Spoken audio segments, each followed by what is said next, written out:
Listening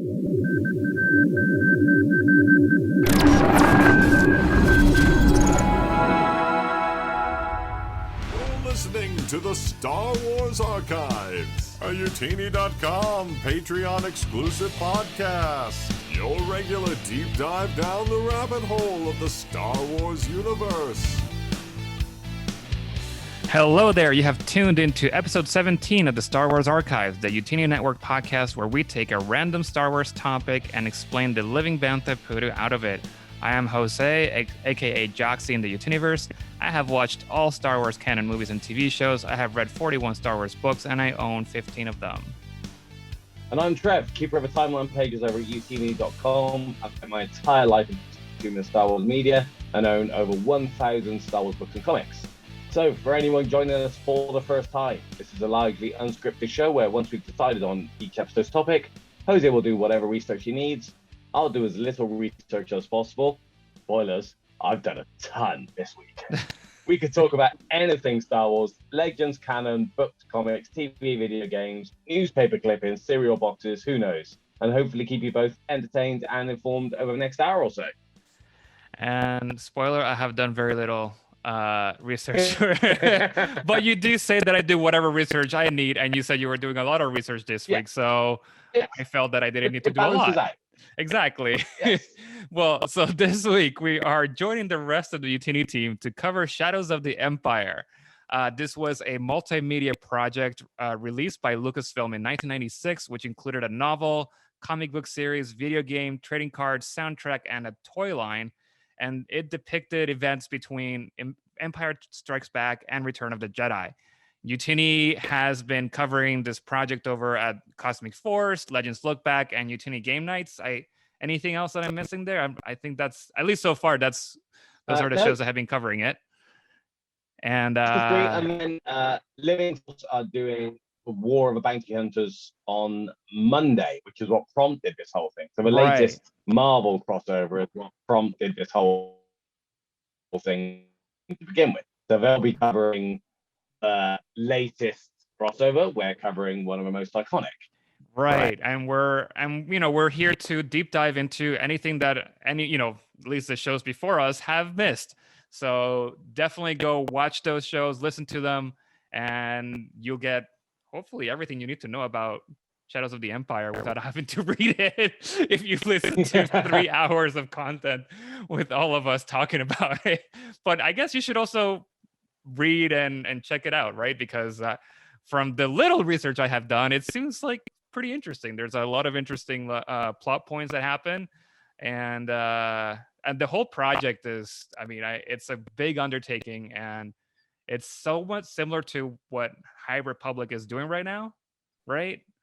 Yeah, there's been a few things that have come close, but I think the closest we've probably had is the 40s, where you had a book, a comic, and a video game. And it's the video game that kind of elevates it above a normal tie-in project. And there's rumors of a High Republic video game, so we all live in wait. But this is one of those Star Wars movies that never was. Yeah. There's only a couple of them. It's everything but the movie. And that's kind of how they marketed it at the time. Everything but the movie. Yeah. But Cosmic Force talked about the comic. Legends Look Back talked about the novel. Listen, we're not going to reiterate the plot point of the book. That's already out there. Hopefully you've read it. You will get a lot more from this episode if you've read the book. We're going to go. This is probably going to be the deepest dive that we have ever done. And I know there's times where me and Jose are talking where he doesn't know what the hell I'm talking about. This episode, he hasn't even read the book that we're going to go tangenting on. No. So it's going to be fun. You say it's going to be fun. We'll see how it is for me, because I have no idea where this is going to go. So I purposely did not watch a lot of things. Yeah, and I purposely avoided watching Legends Look Back and Cosmic Force to come into this as blindly as possible. Yes, I did do a little bit of research so that I at least knew what this was. but that's it. I skimmed through the information and the history of it, and just to get a basic idea, so that I'm not entirely blind, but pretty much yeah. So Trev, I'm gonna rely on you to keep this show going. And So like I yeah. said, we're not going to hit the plot points of a book. We're going to assume that you have a passing understanding of what happens within this story. If you don't, you might want to pause now. You might want to pause and go read the book. Go read the comic. Okay, give me an hour then, because I'm gonna pause now so that I can go do that. Or even better, we're going to talk about the events of a book in broad strokes. Listen to this episode, then go and read the book, stopping the book to dive into all these other things we speak about, and then come back to us and tell us how much of an enhanced experience that was. See, okay, I can do that. I could do that. Because if not, you would have to wait like a week at least for me to do all the reading and then come back prepared. Oh, and the rest. So listen, I didn't even know where to start here.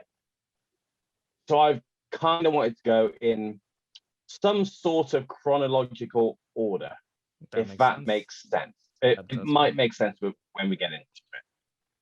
So the first thing I want to talk about, and when I say first thing, I'm going to talk about what we're talking about, and then I'm going to take another tangent, because that's what I do. Yeah.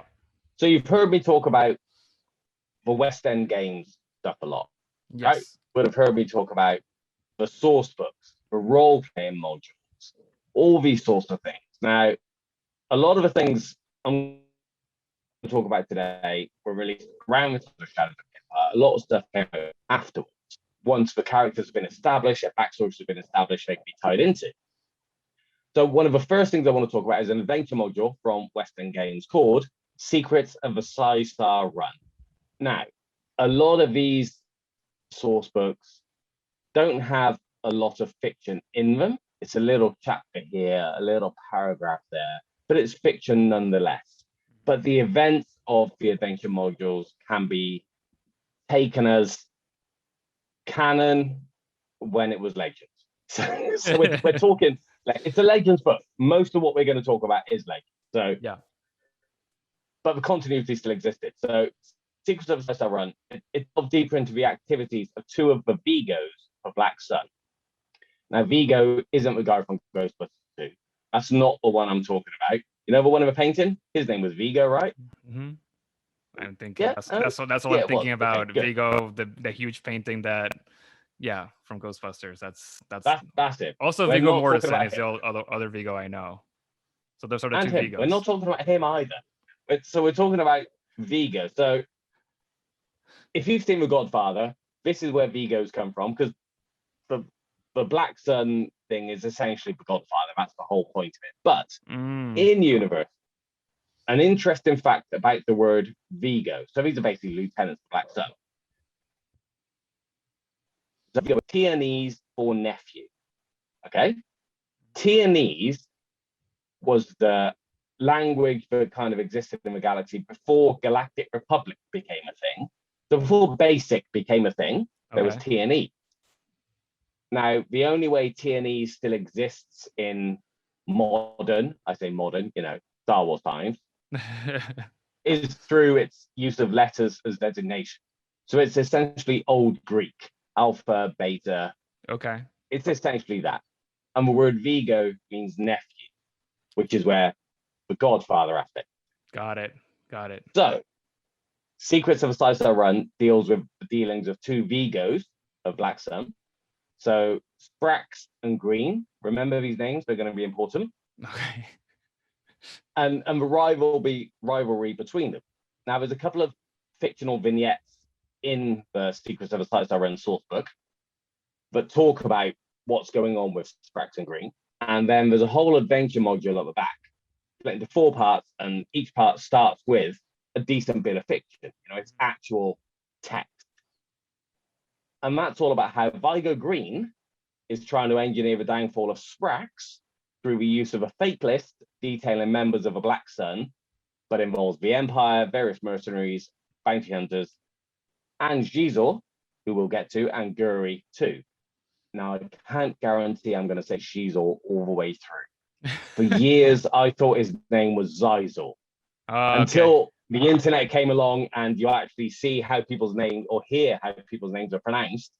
I literally pronounced it wrong in my head for 10 years. So I can't guarantee I'm going to say Shizor forever.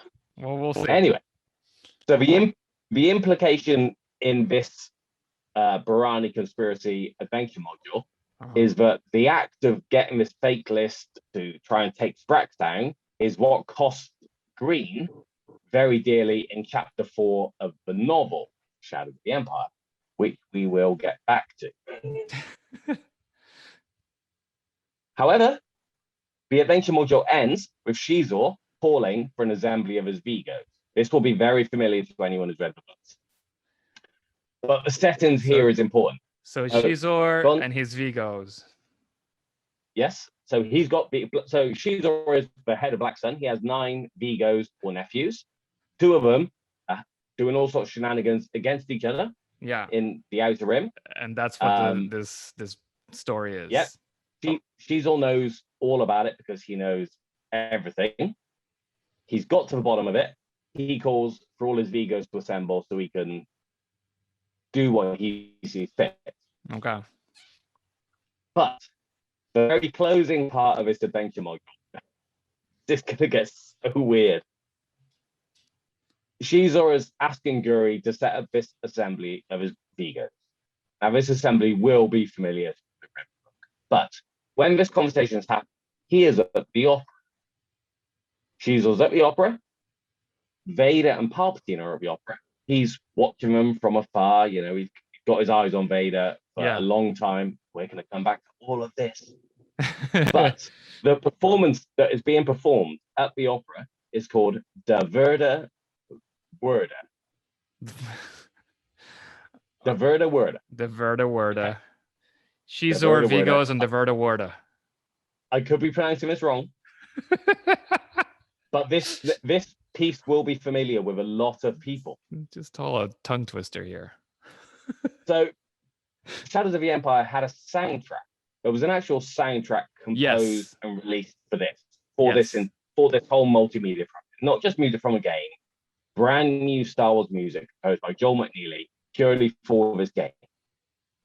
One of the tracks, called "The Destruction of Shizor's Palace," started with a vocal choir, which is the first time that a choir was used in a Star Wars piece of music. So years before Duel of the Fates, this was the first time that happened. Interesting. Yeah.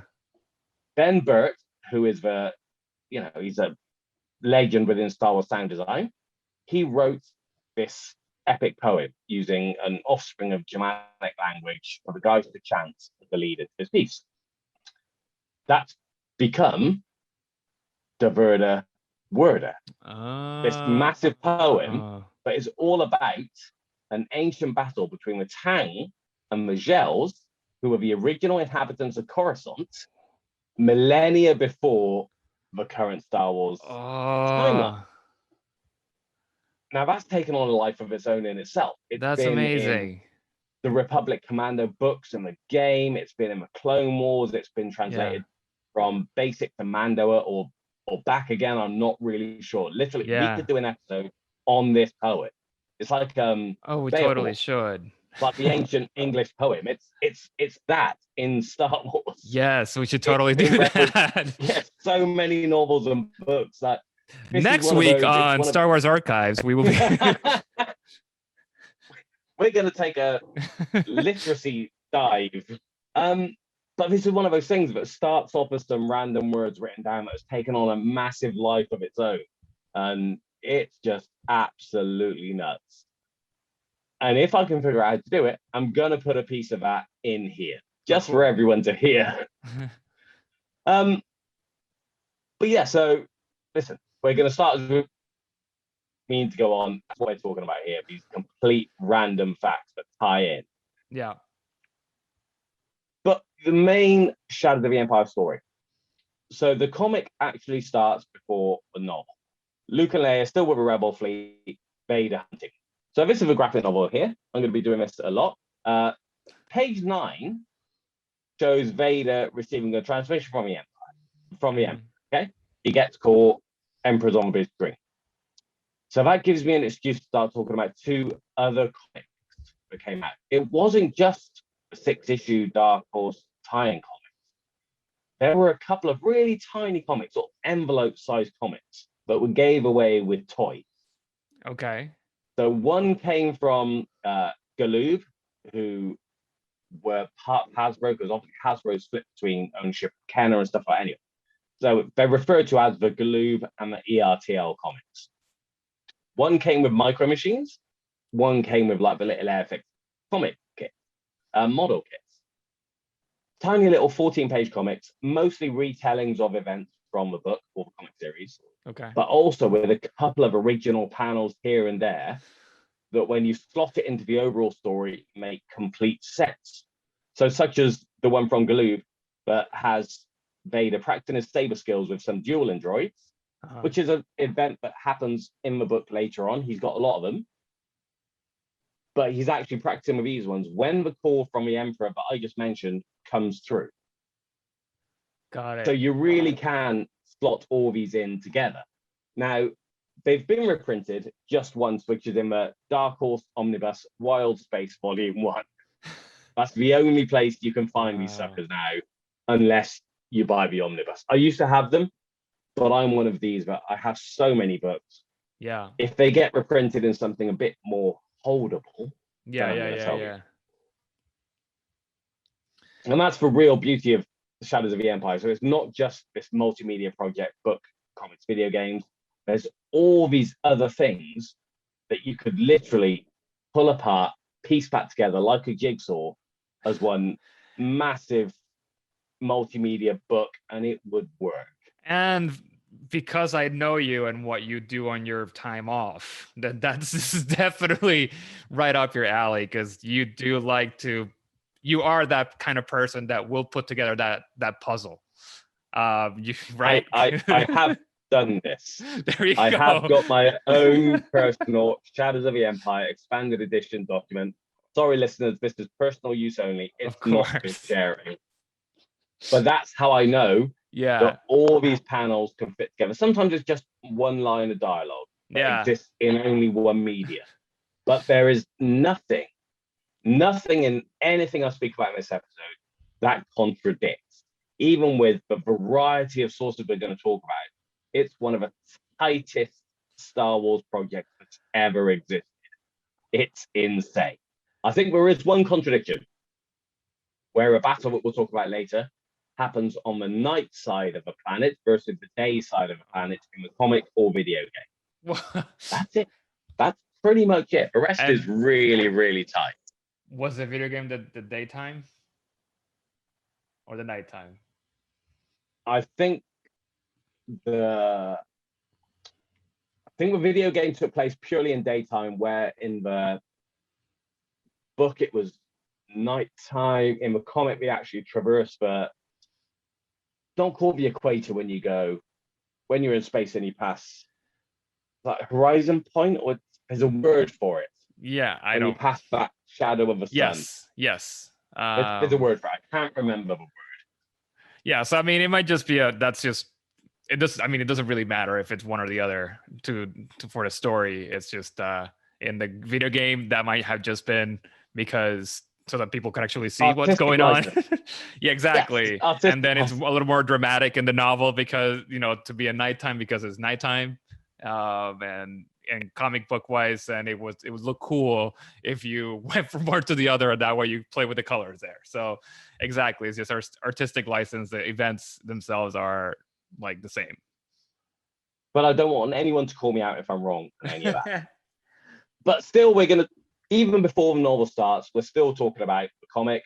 So the comic shows us an encounter between Boba Fett and IG-88 above Tatooine, and this is similar to what's going on now in the War of the Bounty Hunters crossover. Okay. Everyone wants Han Solo because there's a massive bounty on his head.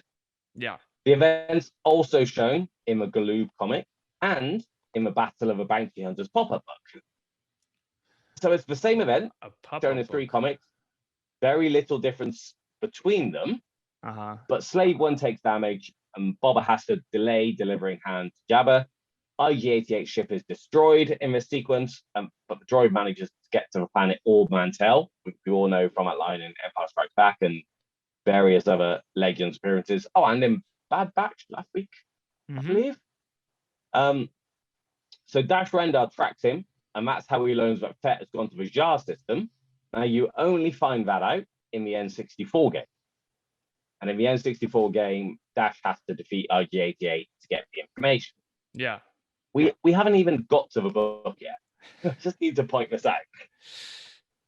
There's a lot of backstory. There's a lot in various different sources. Yeah. And a lot more to come. Question. So, okay. What was released first?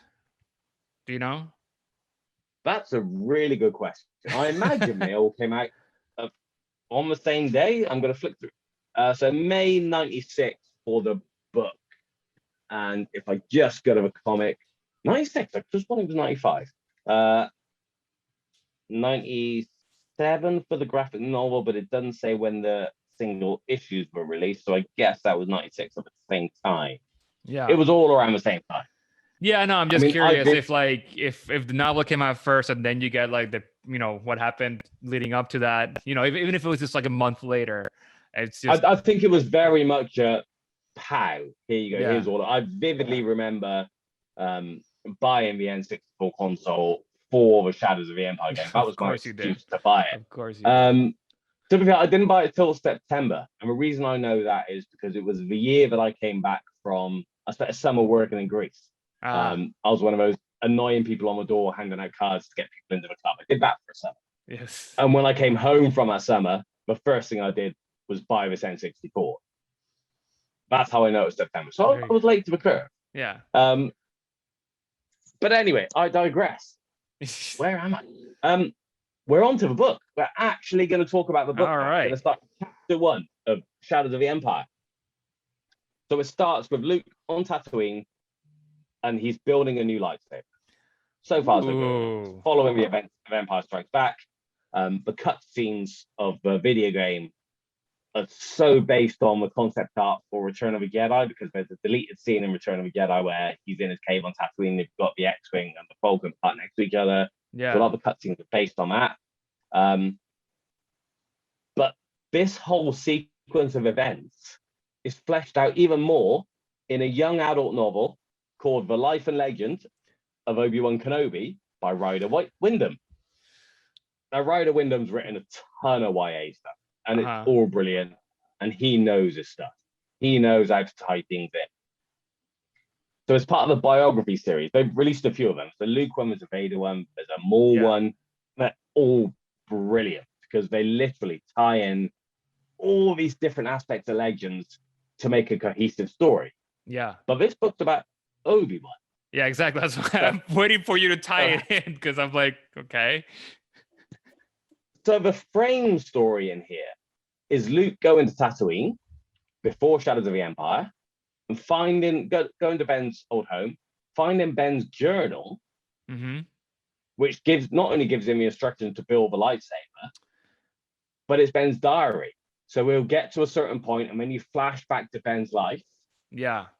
And then, so all the interludes are about Luke. The bulk of the story is about Obi-Wan's Kenobi life.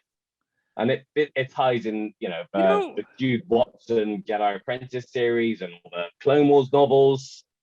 That makes a lot of, because you don't think about this when you're watching the movies, but yeah, who taught, I guess Yoda could have taught Luke more or less how to build a lightsaber when he was in Dagobah, because we didn't really see all of it. But no one was there to tell him how to do it, unless Obi-Wan was just like force ghosting in and just being, okay, so now put that piece over here, connect that cable to that.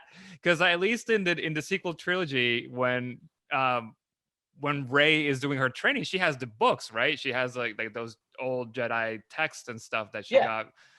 So we know that she's reading all these books, but we don't see anything of that nature in the original trilogy. So how did Luke become Luke?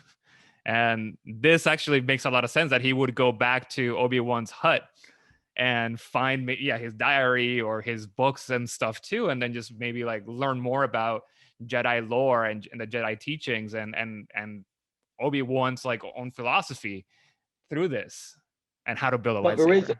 there is a deleted scene from Return of the Jedi with Luke finishing that lightsaber. Yeah. And the sound quality is really poor. You know, it's not a deleted scene like you get these days where they actually finish it out. It's like a half filmed scene.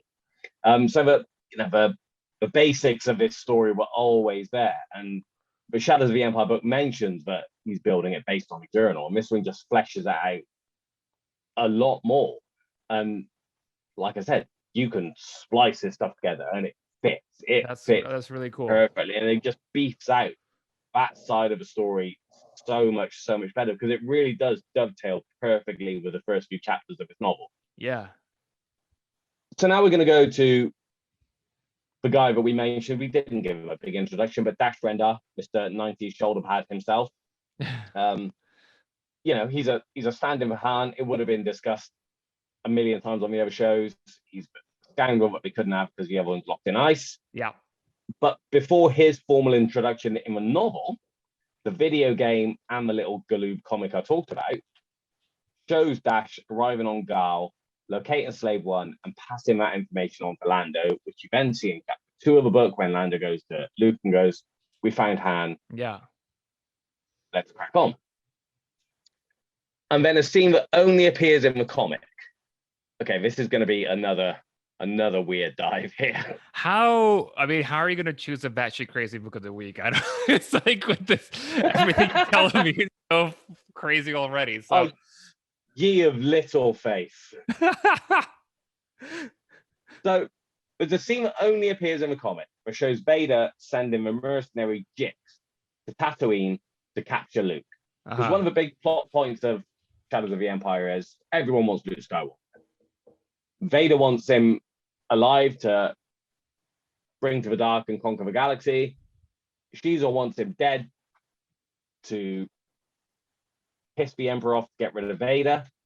And it's all about schemes within schemes, which is actually a Caesar quote from one of the little vignettes I keep talking about. But anyway, so we're talking about the mercenary Jix.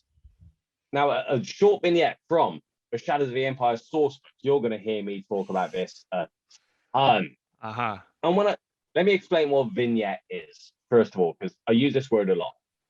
It's fiction within a source book. So a lot of these are role-playing source books. So a lot of it is stats, histories, biographies, facts. The vignettes are fiction. Sometimes they'll just be a little side paragraph. Sometimes there'll be a full 2 pages, but it's actual fiction. It's text. It's short stories. Yeah. So that's what we're talking about. Some are shorter than others. So there's a vignette in this that follows that scene in the comics where Vader is telling Jix to go to Tatooine to make sure Luke is captured alive. But once Jix leaves the scene, Vader then instructs his Nogri, the guys from the Thrawn trilogy. They're so underused in Legends. They were introduced as this whole backstory about Vader's got this little whole army of nasty, angry hobbits to help him. And they're rarely used again, apart from later in the timeline as protectors of, they call her Mali Rush, Lady Vader. That's what we call her in Legends when she reveals the deceptions for Nogri have been kept in servitude. But they're very rarely used as part of Vader's story. Yeah. So it's really nice to see that happen. It's really nice to see this. Anyway, he's sending one of them to Tatooine to basically say, if Jix fails, then you need to step in, and it means you kill some of Jabba's guys because Caesar has asked Jabba to kill Skywalker. So if Jix fails, you either need to kill whoever you need to. Anyway, Skywalker lives. That's the bottom line. But it's really cool to see the Nogri involved in this story. But now I want to talk about Jix a bit more. Okay. I can see Jose looking at me like, where the hell are we going with this? So Jix is a character that was introduced in the comic-only story of Shadows of the Empire. Okay. Now, he also appears in a Dark Horse one-shot comic called Shadowstorm. where he's again doing Vader's bidding. He's a mercenary who, either is scared of Vader or Vader owes him. Either way. We also learn that Jix once saved Vader from an explosion meant to kill him on the planet Aridus. Now, this references an old LA Times newspaper strip. You've heard me talk about these before, the ones that were in the 70s or on a Sunday, where Vader found an actor called to impersonate Ben Kenobi in order to lure and trap Luke on a planet. So the events of that story are the ones that the story of Shadow Stalker references at the beginning. Got it. Shadow Stalker also serves as a prequel to another late newspaper story strip called Ice World, involving a young lady called Frigga. Now, Frigga is present in the Shadow Stalker story as the daughter of an imperial governor. But in the Ice World story from a newspaper comics, she turns out to be a droid, just like Guri in Shadows of the Empire. So like a human replica droid, a droid you wouldn't know was a droid unless you cut him in half. You cannot tell the difference. Whether they come from the same design or not is unknown, although another one of the vignettes from a source book that I keep referencing shows us Guri being activated and her murdering her creator at Shizor's request because he paid $9 billion for this droid. He doesn't hold credits. Wow. 9 billion credits. He doesn't want the creator to be able to make another one. Yeah. Although it turns out the creator spent those 9 billion credits on creating another one that looked like him, so he could fake his own death because he knew what was coming. Because it's Star Wars, and that's what exactly. have to have people keep coming back up. Now these are pretty obscure stories. So Shadow Stalker, the Dark Horse one shot, it's only been reprinted once, which is in the Dark Horse Omnibus Early Victories edition, and then Ice World. So it's one of the classic Star Wars series. It's had a couple of older releases, but most recently it's in Legends Epic Collection, the newspaper strips, Volume 2. You with me so far? I sort of, yeah. So in chapter 2 of the book, let's just remind you. That was just chapter 1. You already talked about like 10 different books. We're not going to go through every chapter. We'll skip a lot. But in chapter 2 of the book, we learn that Shizor's family was killed 10 years prior in an accident on his home planet of Faline. Uh-huh. So it turns out Vader was in charge of a biological weapon being researched there. There we go. That's the tie-in. Yeah. Well, besides the opera. Escaped. Yeah. It escaped and his family was killed. Now, back to the source book, there's 2 vignettes in that. So one of them has the story of Vader above the planet in the Star Destroyer, realizing what's going on, having to put into effect or give the order for the orbital bombardment.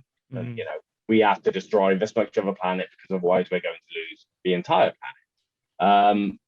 And then there's another one of King Haxim, which is Shizor's father. Okay. He knows what's going on. He's sat in his garden. There's a comment about how Shizor is off, essentially gallivanting. I can't remember the exact phrase, but Shizor's adventures with Black Sun is almost like a dalliance. It's kids do being kids thing. So Shizor is a legit prince. Yeah, he's an actual prince. Yeah. Okay, I wasn't sure if that was like a title he gave himself as because he was like the leader of the Black Sun or something, but he is like a legit prince. Yep, comes from actual Faline royals. Got it. But King Haxim is in his garden. He knows what's happened. He's accepting his own death as he watches Star Destroyers begin their orbital bombardment. Yeah. So the source book is really good at just giving a bit of context to these scenes that happen in the book. And, like I said, this happened 10 years before the book. Yeah. So if you were reading in chronological order like a madman, so I would never do that. By the time you got to this book, you'd have forgotten those events. But they're really good to read in at the same time and kind of give it some a bit more context. But even earlier in the timeline, so back after the release of Revenge of the Sith, Episode 3, there was a webcomic series that was released on the official site called Evasive Action. And in one of these, now, you can't find them anymore. They're not available, which is a crying shame because they're some of the most EU tie-in heavy comics that have ever been released. A ton of them written by Pablo Hidalgo, which says it all. But in these, you see Captain Jaizor desperate to complete his promotion to Vega. So he's not at the high levels of Black Sun at this point. And we're after Order 66, so we're in the early Galactic Republic. So Shizor is blackmailing Atinis Tremaine, who was a Jedi, but after being corrupted by Vader, is now one of the first Inquisitors, and this is Legends. Tremaine started as a West End Games role-playing character. He had a load of short stories. Eventually, he came into this comic. So Shizor is blackmailing Tremaine for information on Vader. So this ties into exactly what Shadows of the Empire tells us. And it's not even that Shizor has a grudge against Vader for the whole death of his family. Yeah. It's more that Vader stands in Shizor's way of absolute power. He wants to be Palp's right-hand man. Yeah. Vader's just standing in his way. He wants to be the Vader, basically. He wants to replace Vader as a... Yeah. So okay, you killed my family. Kind of an excuse. It's fuel. It's fuel, right? I mean, because wait, how young was he when this happened? No, that's a question. Well, so let me see. He's a fully grown adult in the Evasive Action strip. So that's 19 years before Battle of Yavin. So let's call him 25 as an arbitrary age because he's young and hungry for power and wants to be a Vigo. So he's going to be, 45, 50 in Shadows of the Empire. So his whole family is killed when he was in his 20s, is what you're saying? Yeah. Okay, then he was already like an adult. So I was going to say, because if he was like a young kid, then obviously that would play a part into how he develops as a human being, and then that will fuel that like want for power and all that kind of stuff. So there could be a lot of interplay in there. But if he was already 25, I mean, I'm not saying that Plus the death of your family a... doesn't fuel your want for power, but he already was a certain way, and and I don't think that you could say that the whole nature versus nurture thing here. But you also get that whole anthropomorphizing of Star Wars species. Like Bothans are horses. Yeah.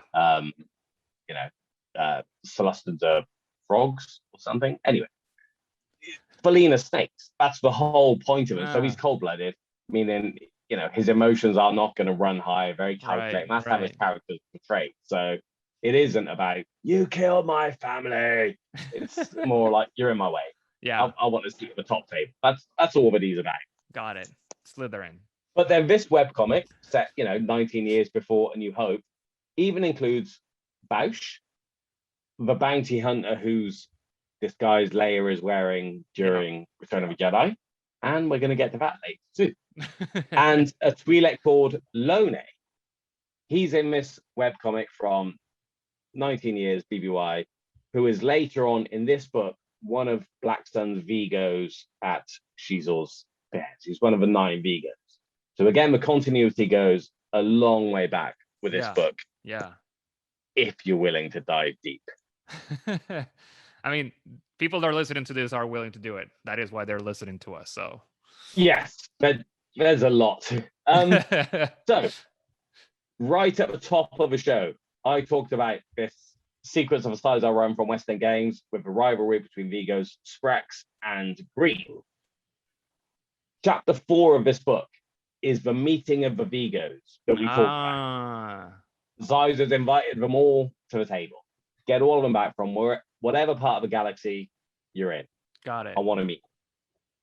And there's 2 vignettes in the source book that precede this. One of them which is actually one of the longest vignettes in the source book and the most pointless. It's a whole page of Vigo Lone, the Twi'lek we just talked about, getting dressed. That's it. He tells you about every ring he puts on in the history, every marking he puts in his head tails, what sash he puts on. I don't say this often, but it's not recommended reading. It's the whole page you're watching someone get dressed. But then the next one goes round the room, and they're all stood outside. We're basically all stood outside the meeting chamber, and we're all kind of looking at each other. No one's trusting each other. And you get a little bit from everyone's point of view about, they're only called back for one thing, there's a traitor. They know this. So we're all kind of eyeing each other up. And I've just realized one of the things I haven't got in my notes is that one of Fusel's Vigos is Durga the Hutt. I've not even mentioned Durga. He has a hut So as a Durga's Vigo. got a long, absolutely, and Durga's got a long expanded universe history themselves. They were in the Han Solo trilogy from A.C. Crispin. They're in the Kevin and Jay Anderson Darksaber book as the owner of the most useless super weapon of all time. Crap, I can't believe I even forgot that. But anyway, I managed to get that in there. There you go. No, but so because the Hutts are a crime family themselves, but then this one Hutt is with the Black Sun, I guess. Absolutely, and whether I'm struggling to remember details here now, but whether that's a case of, okay, we need to make sure that we have a presence at that table. Yeah. In order to avoid conflict between the Hutt clans and Black Sun.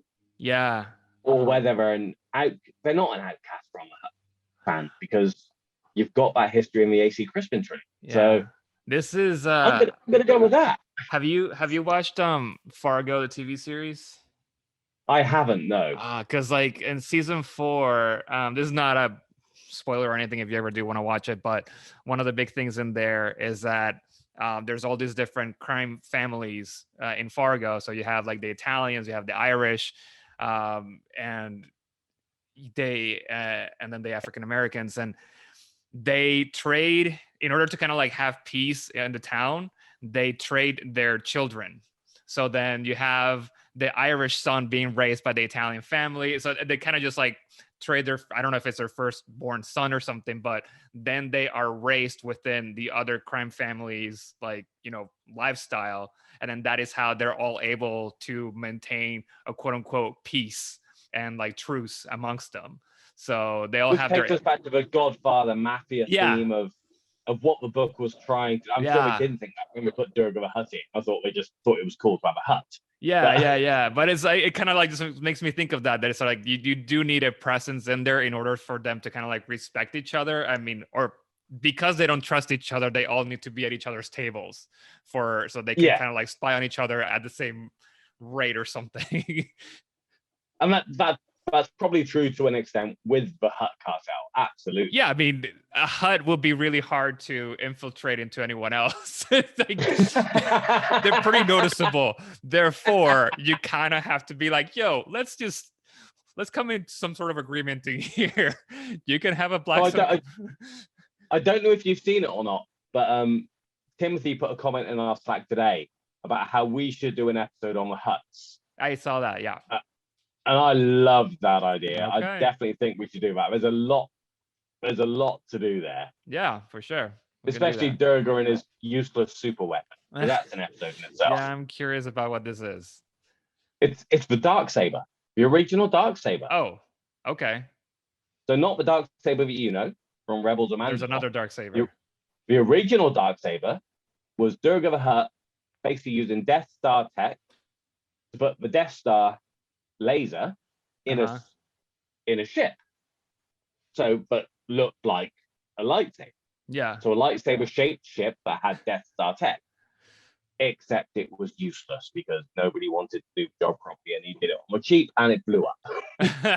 That's the entire story of the Darksaber book. You no longer need to read it. There you go.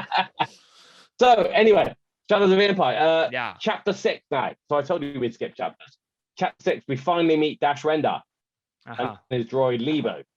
So Oh. created as a stand-in for Han, he's had very few appearances in Legends outside of this multimedia event. There's a short story called And Lebo Makes Three, which is about Lebo joining Dash Rendard's crew, published in Insider Magazine. That's one of the stories that's been recently collected in the Insider Fiction Collection Volume 1 that me and Jared have been raving about for months. Yeah. And eventually he got his own starring role in his own Legends novel called Shadow Games, which is about him getting tied into protecting some actress, some Hollow Star. It's a really fun, pulpy Star Wars adventure of little consequence, but a really fun adventure ride. But that was released in 2011. So like, way after, what, 15, 16, 17 years after he got introduced, he finally got his own book. And that's pretty much it. That's all he appeared in Legends. And he's also been recanonized. He exists in canon. Oh, does he? There's a junior tie-in book to the Solo movie by Jason Fry called Tales from Vandal. Okay. Where the whole book of the whole frame story of that is the barman called Midnight on the planet Vandal, which is the snowy planet from Solo with a big bantha skull upstairs where the gates are back. So it's the barman from there, says about some loudmouth star jockey called Rendar who goes in there shooting his mouth off every now and then. So he's been somewhat recanonized. Okay. He's all good. He's back in the game. We're going to see Shadows of the Empire reboot very soon. So here's hoping to Shadows of the Empire Star Wars story. Yeah. Fingers crossed, man. Fingers crossed. Maybe. I think that there might be like a Black Sun. I mean, that would be cool if they did go into like a Godfather version of in Star Wars, and they just went really into just Black Sun or one of the other crime families, and they could then that way bring in some of the elements from Shadows of the Empire. I mean, Black Sun exists. Black Sun exists in canon. But do a whole movie of that. Yeah, because what it doesn't more decimate Black Sun does. Is that how Crimson Dawn comes about? I'm a bit iffy with Black Sun's story in canon. But even in Legends, this wasn't in the show notes either. If we go back to the Obi-Wan Xbox video game that is set place before Phantom Menace, that actually talks about the leadership of Black Sun all being destroyed, all being defeated. And it takes Black Sun decades to work back from that, which is why there's such a mythical organization in the present Empire Strikes Back, Return of the Jedi age. And the myth Black Sun, no one believes that it's actually a thing, is because there was almost a public downfall of the organization decades before. Yeah, so you start the movie with that. That's sort of like you start with the downfall, cut to black, show the title of the movie, and then now they're operating in the shadows of the Empire, right? So now, Jeez, I've never twigged that. I just thought it was a cool title. That's genius. There is, yes. So that's mind blown right there. And then that's how they start operating, and that's the movie itself. So you don't really have to get into Luke making his lightsaber or anything like that. You could, maybe have that would work. That would work, except for the fact that Palpatine is well aware who Caesar is. He's under no illusions. He's playing them both off against each other for the entire book. And Palpatine keeps coming back anyway, so we can have him in the movie. Like, he's a dude in a hood, and a lot of makeup, so anyone can play him. So, I think the movie can happen. Okay, chapter 6. We were discussing, I think. Yes, so we were with Dash. Now we're going on to chapter 7. Chapter 7. A big battle between Rogue Squadrons and the Imperials. Yeah. So this is all about getting trying to get to Boba Fett, trying to rescue Han. Yeah. Now this battle really does need reading the book, the comic, and the ERTL mini comic to experience the whole thing, of course, from all angles. Yes. But we also learn of Dash's family history. So his history is that his family owned a massive trading company, and they were killed when a ship went into a skyscraper, something I believe. Something like that.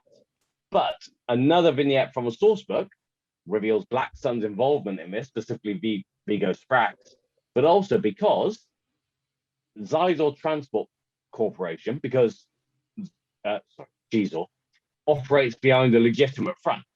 Zizor Transport Corporation in itself is a galactic-wide legitimate corporation. He's not poor. But they wanted to discredit the Ren's Trans Corporation, which was Dash Rendar's transportation corporation. Okay. His family's falling business. So essentially, his family died through Black Sun's involvement. He's not aware of that. It was a tragic accident. Yeah. But Black Sun were also behind that all the same. There's also a whole subplot going on at the same time that Boba Fett is on the planet Gal, where they're trying to get them back from, with him fending off against other bounty hunters, Zuckuss, Forlom, some weird pointy-eared fox guy that was invented for the comics, who I can't remember the name of. But that only exists in the comic. That's certainly wrong. So you really do have to read everything to get the whole picture here. I mean, they also just seem to they wanted to really make sure that everything was justified. They're like, okay, so why does Shizor want to do this? Okay, so Vader killed his family and he wants to have the power. Okay, what else? Like, how is Dash involved in this? Well, Shizor's family also was in the transportation, this business, and there's a whole thing between their families. So that's how that fits in. And and then let's also bring in the whole like bounty hunter aspect to it. So yeah, that is Dash. That's how he's involved in this too. So that's how.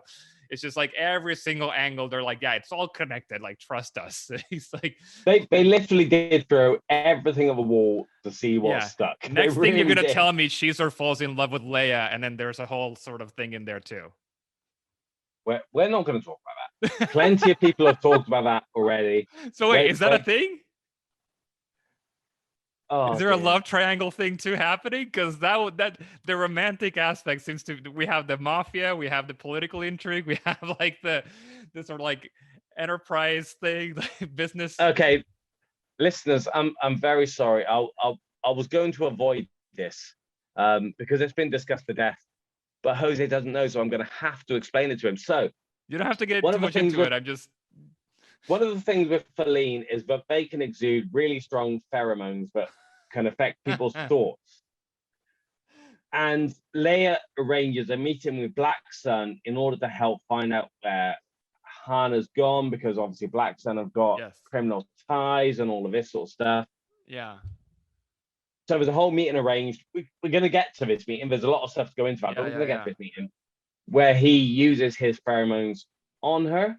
And she is essentially succumbing to his devious wiles against her better judgment.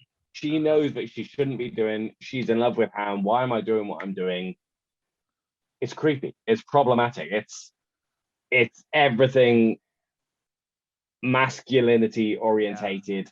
Yeah. From the guy's point of view, she's powerless to resist until Chewie knocks on the door and she snaps out of it. It's not great. Yeah, they should.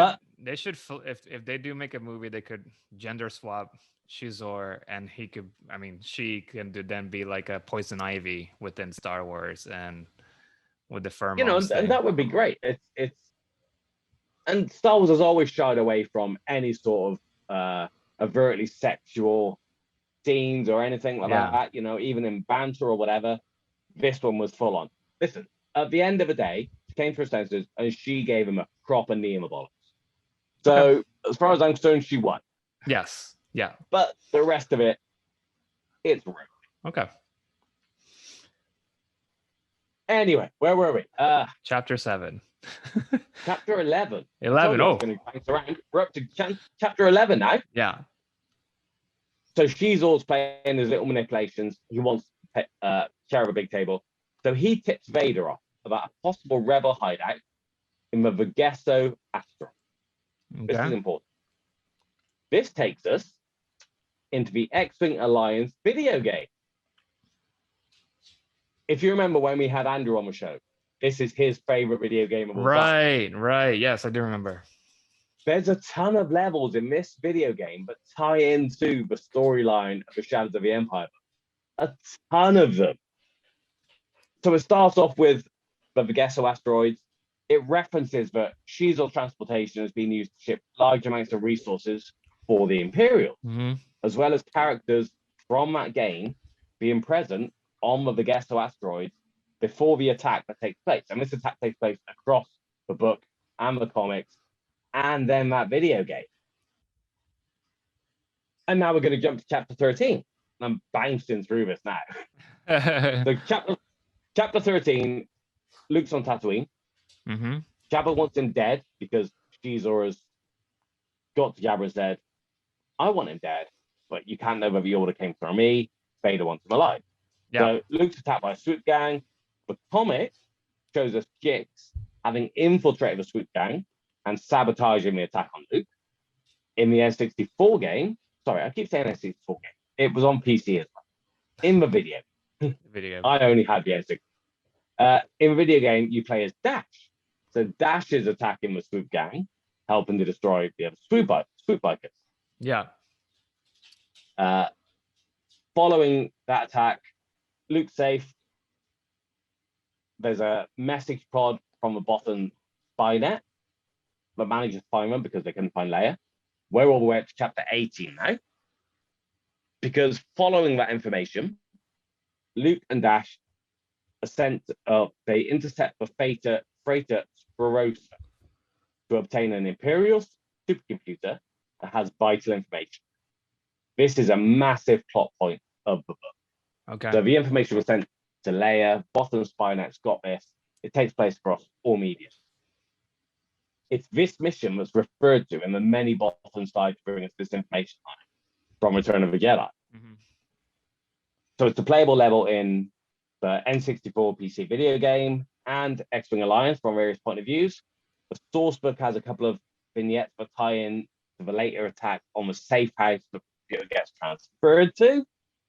In the comic, you only see this battle from the point of view of Palpatine, who planned the whole thing, go as he wants, and he's watching it with Shizor going, I think we fought hard enough. Yeah, we gave enough resistance to make them think the information was valuable. Yeah. Later on, there's another vignette that sees one of the Bothans who escaped the safe house being stunned by another Bothan, and hints at political intrigue, and Borst failure is mentioned, who's, again, I know you're not a massive Legends fan, but this guy, or massively read Legends person, sorry, I chose my words poorly, but Borst failure eventually ended up as chief of state of the New Republic. But back then, there's political intrigue within the spy network. It was more interested in the fact that his faction got credit for getting this information. Yeah. None of this is in the book. This is all from outside sources regarding this. I'm going to jump now, chapter 24. Ooh, I'm taking a big jump here because there's a lot of chapters that deal with the same thing. Yeah. So in chapter 24, this is when Leia's trying to make her way to Black Sun, but we spoke about her. Yeah. So she visits a gardener who's a question. Yeah. Since you're jumping chapter to chapter, right? Yes. All right, is the novel? I mean, you started with the West End games as chronologically the thing that first happens, right? Because it's more of a backstory of the Vigos and all that.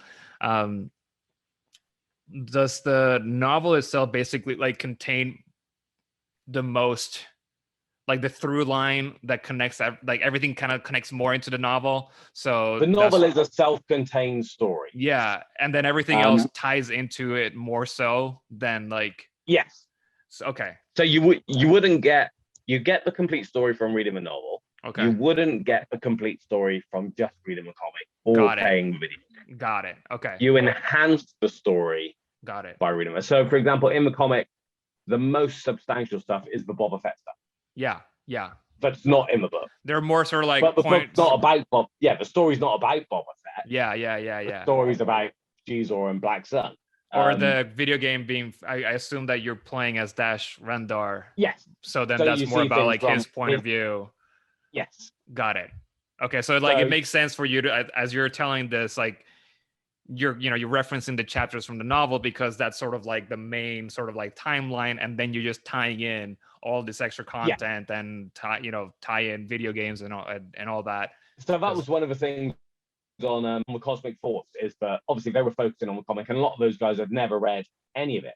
Yeah. So they read the comic and they were like, yeah, but it only kind of half makes sense. Yeah. This character, like Dash popped up and they're like, well, who the hell's this guy? Got it. Because there's no context for it. Got it. So the book is definitely the essential part of this journey. Yeah. And in the 90s, you could almost imagine if they did it now, that the video game would be the essential story. The book and the comics would be the tie-in to the video game. Because the mediums come on a lot more. You can do a lot more with the you video can tell game a now much than you more could in complete 96. story. Yeah. But back then, the book was the thing, and everything tied in to that. Right. Makes sense. So I mean, just even I mean, with going back to High Republic right now, that all the books, I mean, we have multiple books too, so they're all telling different parts of the story as well. And then you have the comic books also telling. The comic books in High Republic seem to still just be more tie-ins to me than the main adult novels, because even the YA ones feel more side story they're more side story than the adult ones in High Republic. But I think you're going to get that in any sort of multimedia project. Right. But with the best will in the world, you have to choose a platform that your biggest plot points are going to come in. Makes sense. And if you're including everything, I think bottom line is it's always going to be the adult. Yeah. That's where you can explore more of the psychology or whatever behind the characters. You can go to different tones that you maybe wouldn't hit as a YA novel, even though we know there's a lot of really great Star Wars YA novels, but absolutely. So we're not saying that they're not as deep or anything like that, but I guess as an adult novel they could go into some territory that they wouldn't really cross over in a YA novel. So that makes sense that would be the main story in a project like this. And that's another thing I haven't mentioned, is that Shadows of the Empire actually got its own junior novelization. That's something reserved for the movies. Yeah. So it had a proper adult novel. Yeah. And then a junior one, because it, like I said at the top of the show, it was a movie without the movie. Yeah. Everything they could possibly make. They made. The only thing they didn't make was beer mats and t-shirts. Although they probably were a t-shirt. They're probably t-shirts. Yeah, but because I remember that. One of the how it all started was that it was like you have all the rights to all these like different multimedia products, so you might as well do it without having to create a movie. You take advantage of all your toy lines and all this stuff. Like, why not? So it was just almost kind of like can you even make it this? If you look on YouTube, you can look on YouTube, and there's so many people who've done their own computer graphics to try and make it a movie or audio dub. Oh, interesting. Dub the audio book onto it. But there's tons of stuff out. Interesting, yeah. Right. All right, Trev. Before you keep going, let's just take a quick break right now, because we're about the 1 hour mark or so of this episode. So let's just take a couple of minutes. It won't be a couple of minutes for you guys watching or listening to this. This is just on our end, it's going to be a couple of minutes. For you, it's going to be like magic. It's going to be just a few seconds, maybe a minute. I don't know. We'll see. Through the magic of editing, our 5 minutes is going to be like 1 minute to you. So we'll be right back.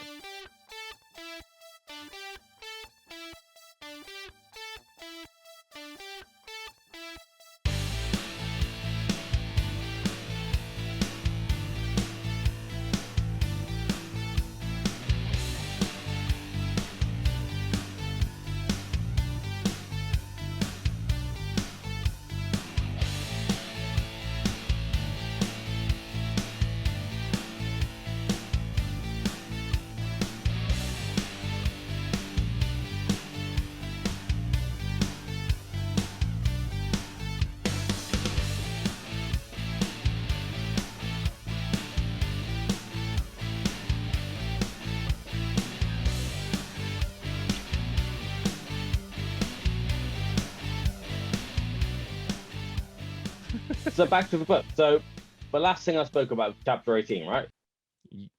18, 22. I don't know. You were in We were going to chapter 24. That's where we are 24. now. Yes.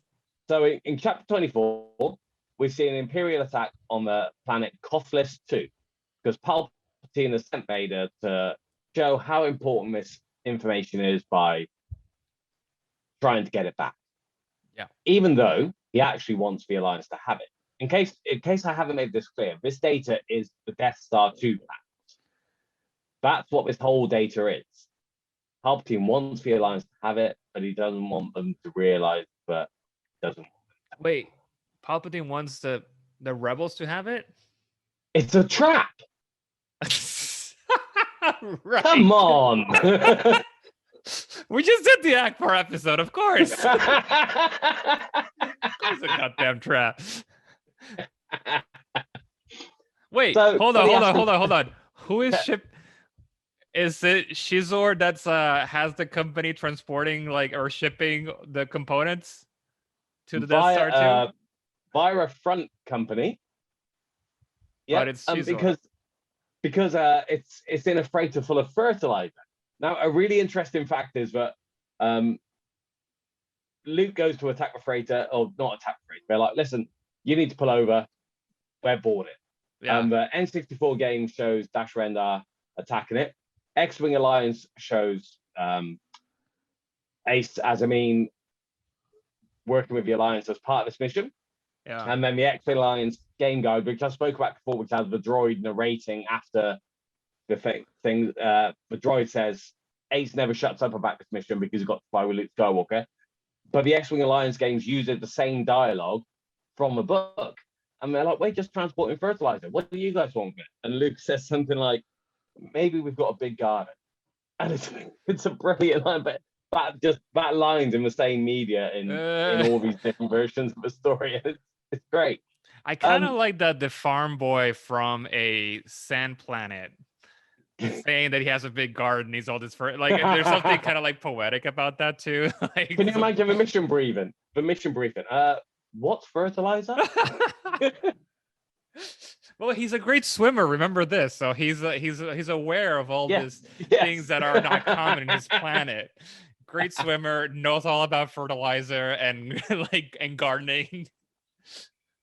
But there's another vignette from a source book called Hasty Exit, which has got one of my favorites who I've spoke about a lot on this show.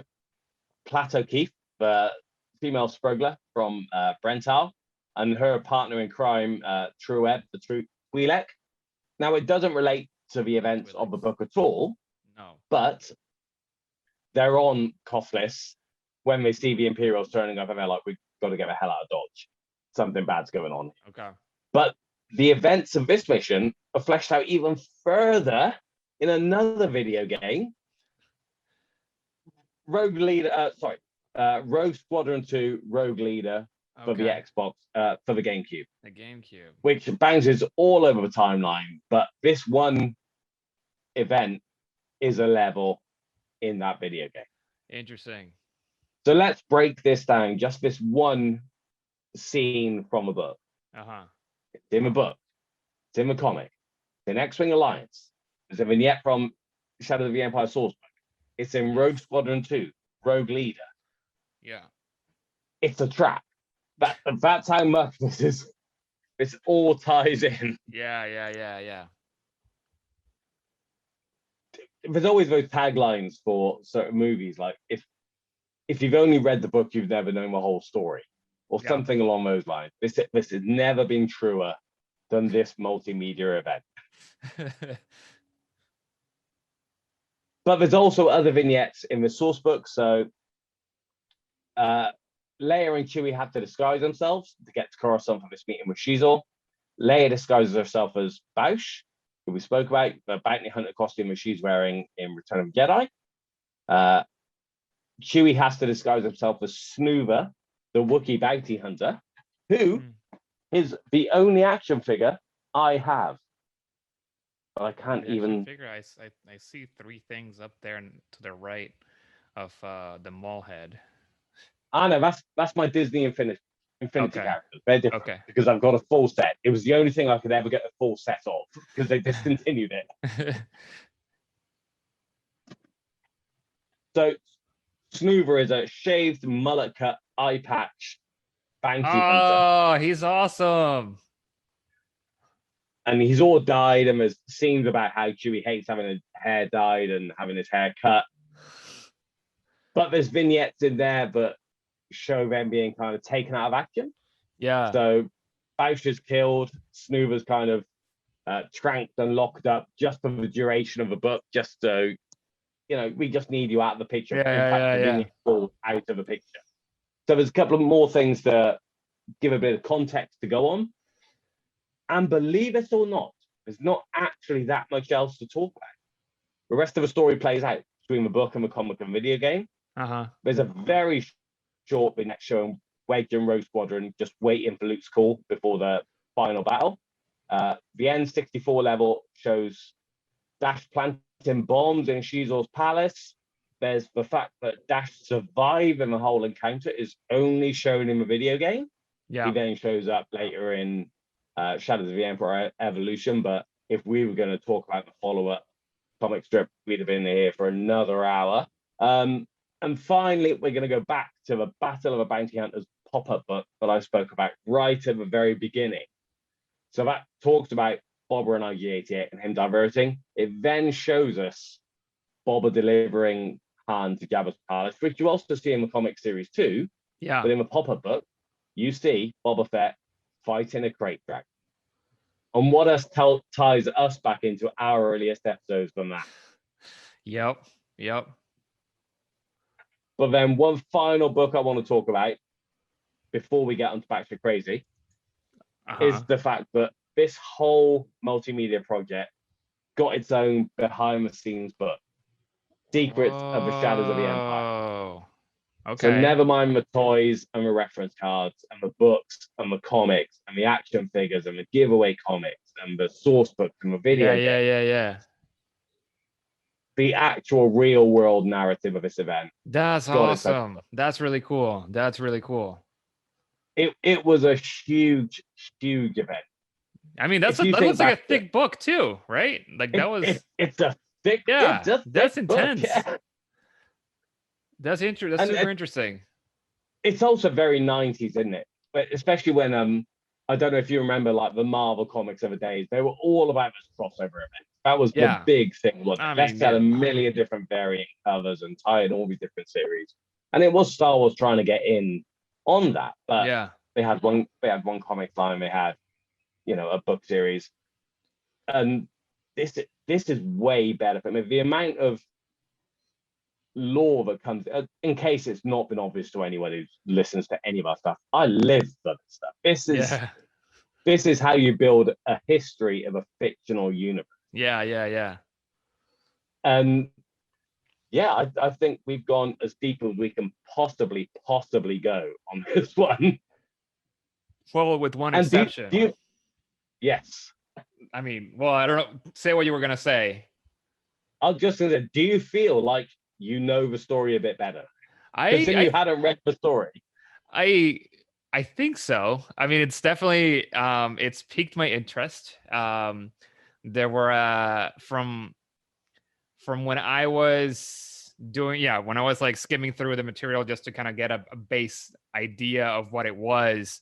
There was one plot element that I don't know how big it is within all the different stories, but it sounded really interesting to me, and how it starts to tie into the movies themselves, which was there's a scene, I guess, or a point in the story where you have Vader naked in his room and he's trying to heal himself, and I guess Jared put you up to this. No. I know Jared is into Vader and Palpatine being naked and stuff, but no.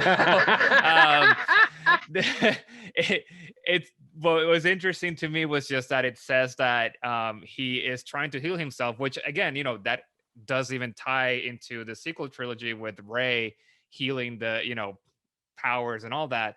But Vader, he does heal himself, or part.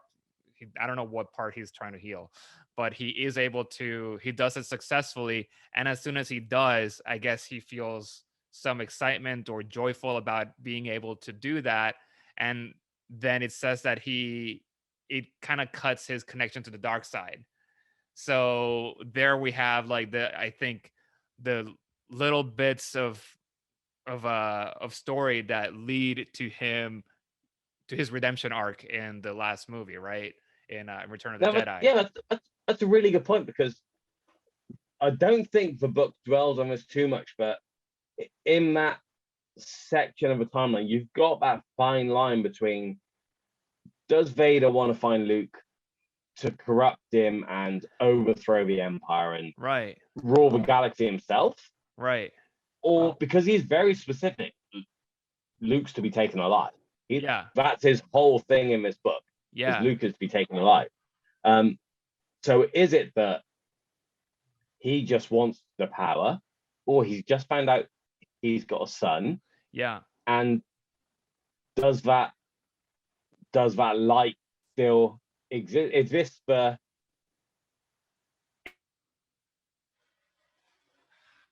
light of Anakin Skywalker? Yeah. Yeah, I mean, and it's something that I think after the original trilogy was, was done and with all these ancillary stories, that, and especially within the Vader comic books, that I Vader to me in the movies is not as is fairly two dimensional as a character to me, especially like in he's just like, I mean, he's just a bad guy, and like he's formidable and everything.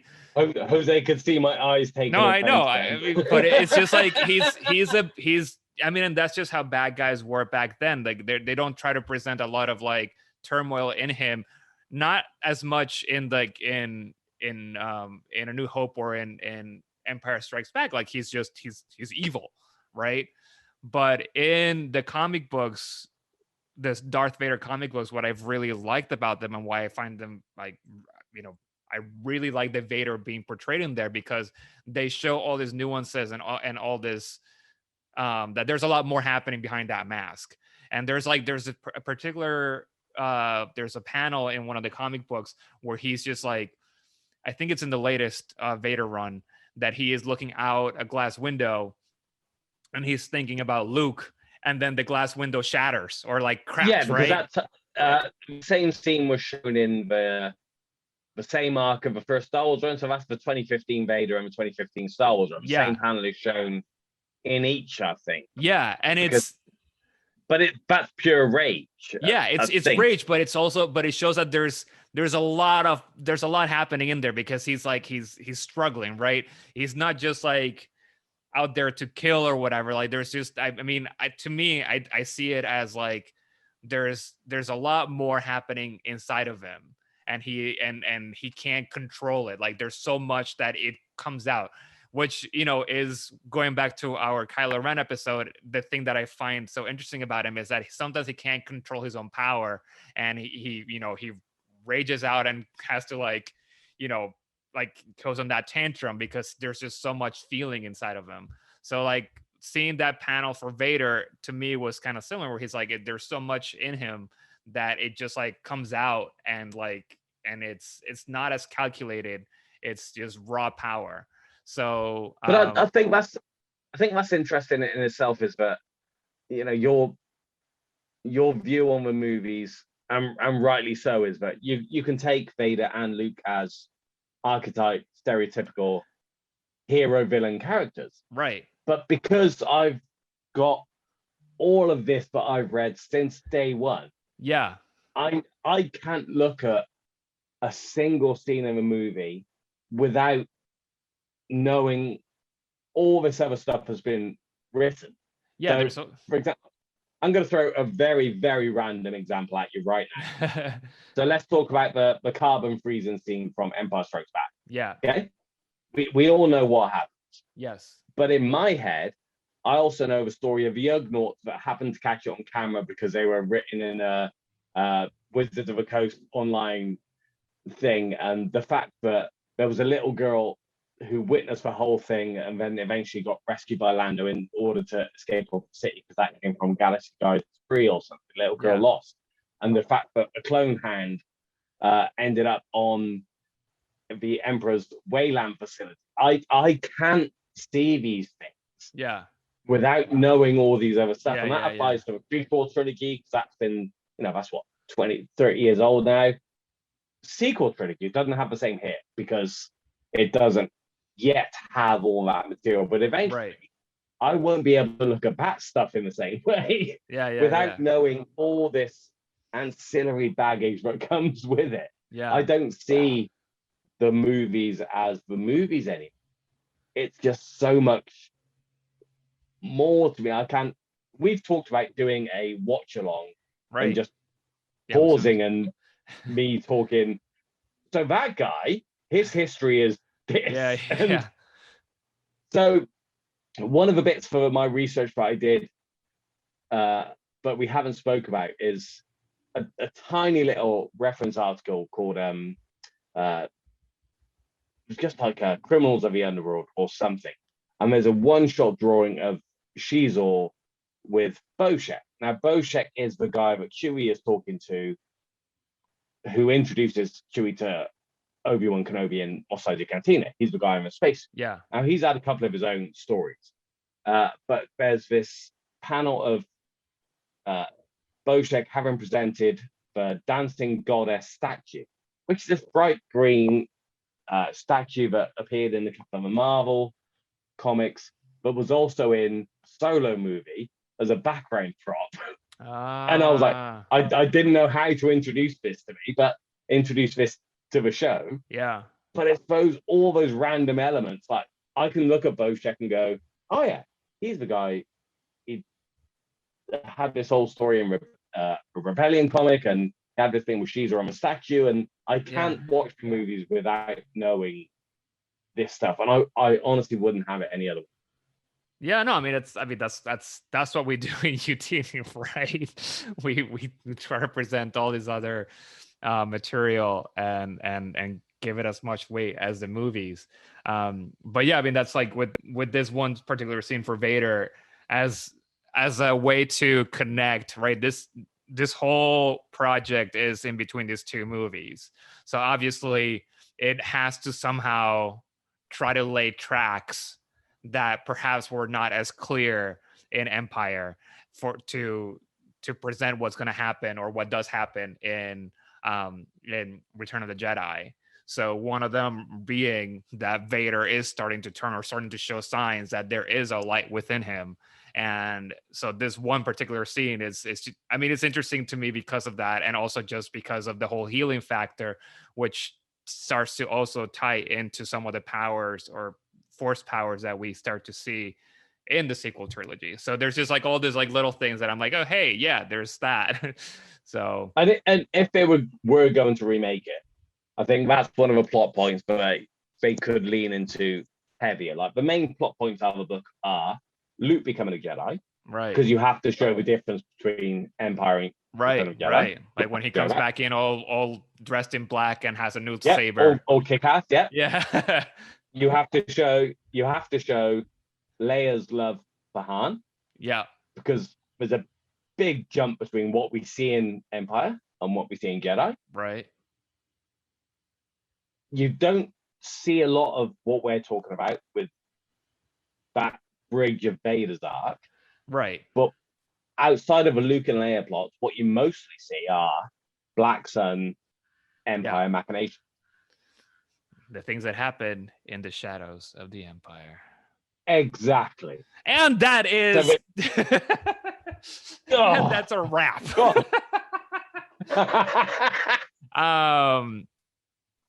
Well, I think we've talked a lot about all this random stuff, even just things that you hadn't properly researched. So now I am very curious. What is your batshit crazy book of the week, man? Because with a multimedia project like this, I don't know what you're gonna bring up.